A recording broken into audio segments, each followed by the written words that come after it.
Welcome to Everything You Need to Know About Finance. Great to be here. Today, we're diving deep into Microsoft, ticker symbol MSFT, of course. Yep. We've got our hands on their latest financial results. That's for the second quarter of their fiscal year 2025, which actually ended back on December 31st, 2024. And we've got some recent stock market data, too, to see how it's been trading lately. Exactly. Now, before we jump in, the usual important point. Absolutely. It's really crucial for you to remember, as we explore all this information, we're simply presenting data we've gathered from these sources. This is purely for informational purposes. Nothing we discuss today should be taken as financial advice. Seriously. Definitely not. Any decisions about your investments, well, you should always make those in consultation with a qualified financial advisor. Okay. Disclaimer done. So we've got this earnings report, stock info, quite a bit to unpack. Yeah, there's a lot here. Our mission really is to pull out the key insights for you. So let's get started. Based on this latest financial report, what's the big picture? Where does Microsoft stand right now? Well, the big picture looks pretty solid. Continued strong performance, I'd say. Okay. So looking at that second quarter, FY25, Microsoft pulled in $69.6 billion in revenue. Wow, $69.6 billion. And how does that compare? That's a healthy 12% increase compared to the same quarter the year before. Yeah. So good growth there. And it wasn't just revenue, was it? I saw operating income jumped quite a bit, too. It certainly did. Their operating income hit $31.7 billion, Okay. which is up 17% year over year, or 16% if you look at it in constant currency, taking out the exchange rate effects. Right. So strong operational performance filtering down. Exactly. That flowed right down to the bottom line. Net income grew to $24.1 billion. That's a 10% increase. And earnings per share? Also up 10%.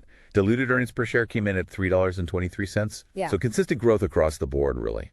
Okay, here's something that really caught my eye, and I think this is where it gets really interesting. Mm-hmm. Satya Nadella, the CEO, he pointed out their AI business. Apparently, it's now got an annual revenue run rate over $13 billion. Yes. Yeah. That number is quite something. Over $13 billion run rate. And the growth, That's the kicker. It's up 175% compared to the previous year. 175%. What does that tell us? I mean, what's the significance of a number like that? Well, first, that annual revenue run rate, it's basically taking their current AI income rate and projecting it out for a full year, Right. hitting $13 billion. And especially with that 175% growth, it just screams high demand for their AI stuff. Yeah. And it also shows they're getting really good really fast at making money from these new technologies. And the CFO, Amy Hood, she mentioned something about balancing spending. Right. Right. She talked about, keeping operational discipline, being smart with spending, but also making those crucial investments. In cloud and AI infrastructure, presumably. Exactly. Yeah. Which suggests they have a clear strategy to keep this AI momentum going. It's not just a flash in the pan. Okay, so strong overall results, AI clearly a massive driver. Let's dig into the different parts of the business. How did the segments perform? Sure. So breaking it down, productivity and business processes, think Office 365, LinkedIn, Dynamics. Got it. The core software stuff. Right. That segment brought in $29.4 billion in revenue. That's up 14%. Still very healthy growth. What drove that? Mostly Microsoft 365 commercial products and their cloud services revenue there grew 15%. Okay. LinkedIn revenue was also up by 9%. And Dynamics products and cloud services grew 15% overall. And Dynamics 365 specifically. That did even better, actually, up 19%. So yeah, their main business software and the related cloud services are still expanding nicely. Strong adoption. So the traditional powerhouse is still performing well. What about the cloud business itself, the intelligent cloud segment? Yes. Intelligent cloud, that was definitely a standout. How much revenue? $25.5 billion. And the growth rate was even higher here, a 19% increase year over year. 19%. Impressive. And what's under the hood there? Well, server products and cloud services revenue together increased by 21%. Okay. But the real engine, as you'd expect, was Azure and their other cloud services. Growth there was 31%. 31%? That's huge. It really is. It shows the continued strength and, expansion of Azure. It's not just new customers, it's existing ones using more, adopting more advanced services too. Makes sense. Okay, and the third segment, more personal computing. That's Windows, Xbox, Surface. That's the one. Revenue there was $14.7 billion. It was relatively unchanged, pretty flat year over year. Flat overall, but were there any interesting bits within that? Yeah, actually, if you dig a bit deeper, Windows OEM and devices revenue That actually went up 4%. Okay, a bit of growth there. And Xbox content and services saw a modest 2% rise. But a real bright spot was search and news advertising revenue. If Yeah. you exclude the traffic acquisition costs, the money they spend to get people to Bing in their news sites. Yeah, the core ad revenue. Exactly. That showed really strong growth, up 21%. 21%. So even in the more stable segment, there are pockets of significant growth.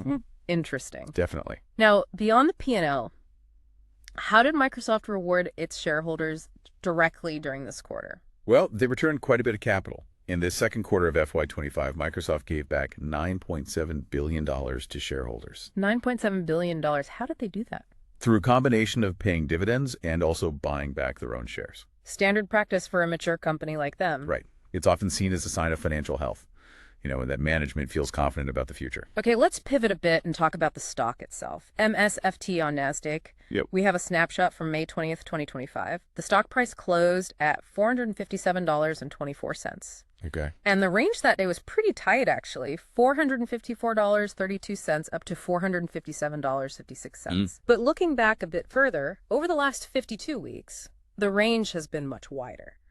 A low of $344.79 and a high of $468.35. Right. So that closing price on May 20th was definitely near the top end of that 52-week range. It was.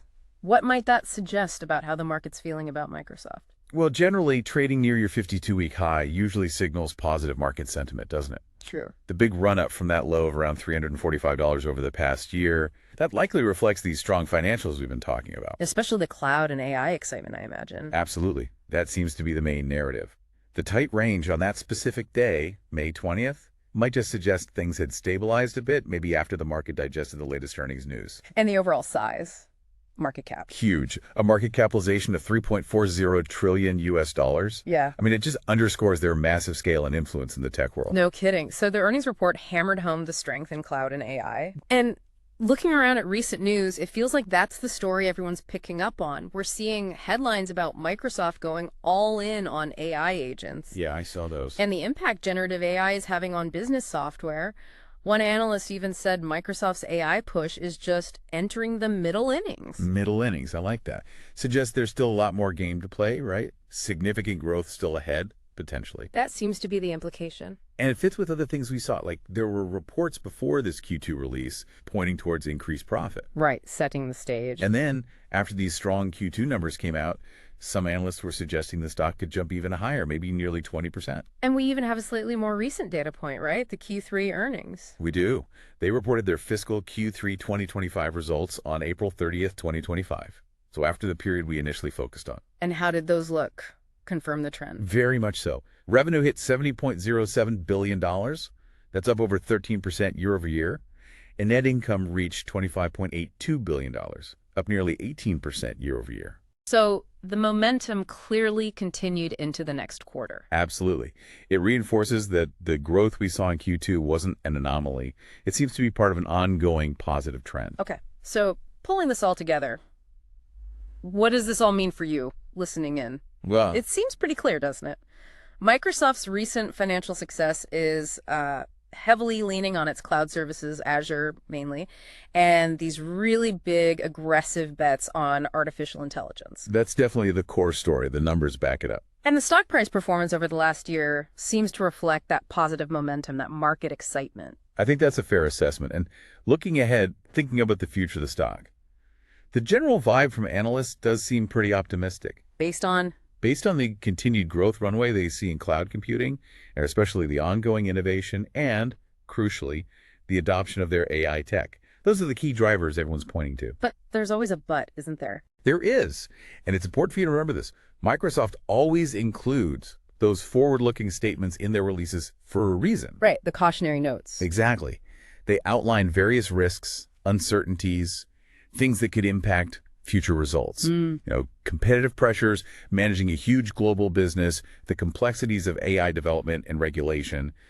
It's not all guaranteed smooth sailing. A necessary reality check. Definitely.